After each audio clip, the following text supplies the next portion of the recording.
او باطل غد طوفان راغی پتا یو داسی امتحان راغی زمونگ شیخ اسپندیار هارونی دادی یو نر مرد میدان راغی. روایتم بیان کړي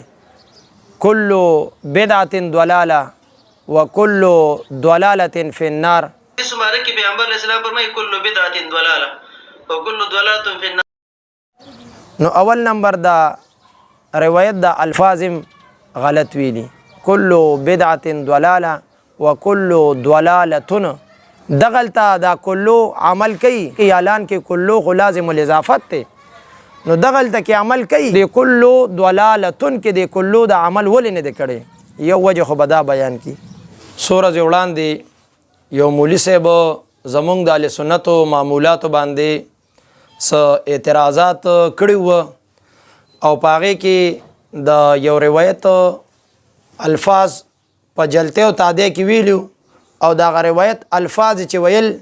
نو پاغه کې تنا په اعراب کې غلطی راغلی و اگر روایت دا کل بدعت ضلاله وکل ضلاله فی النار نو هغه د کل ضلاله په ځای باندې کل ضلاله ویلو نو الحمدلله ثم وثم د چام چې د اهل سنت سره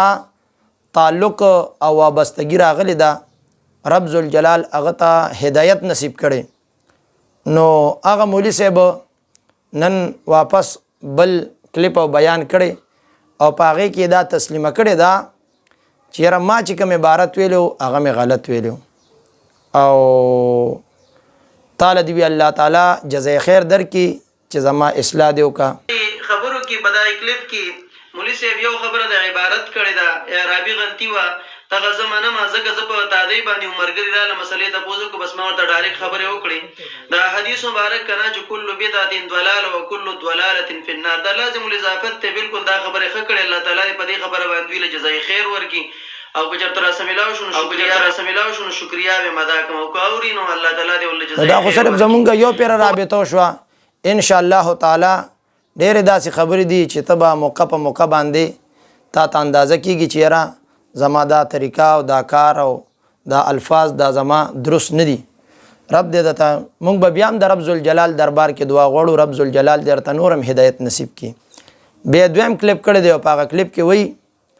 وایي د مجدد الفسانی صاحب فتاوی رضویه کې او ارشاد الطالبین د شیخ عبدالقادر جیلانی رحمت الله علیه په کتاب کې نو صاحبہ فتاوی رضویہ د مجدد الفسانی سے ما خو نه د کتلې خو کته راته خو زه به درته انعام درکم او ارشاد الطالبین د شیخ عبدالقادر جیلانی صاحب کتاب دا مونږ لا کتلې نه دی زما ته چیلنج دی چې د رب ذوالجلال په دې لوی کائنات کې کتا فتاوی رضویہ د مجدد الفسانی صاحب او خودلا ارشاد الطالبین کتاب دی د شیخ عبدالقادر جیلانی صاحب او خودو ته چې سې نام وې هغه بدل زدر کا موضوع بستا په لاس باندې بیعت وکما دا د خالص مخلص خو په اخلاص باندې دا د دروغ ویلی نو ته چې دومره ښکارا دروغ وې په میډیا باندې په سوشل میډیا باندې نو ته بدن مجلسونه بستا په سبان دی آبادی او مشتمل بی رب ذوالجلال دیار هارونی اچ مناظر یادیږي هر یو باطل د پارا شمشیر ہے در یادیږي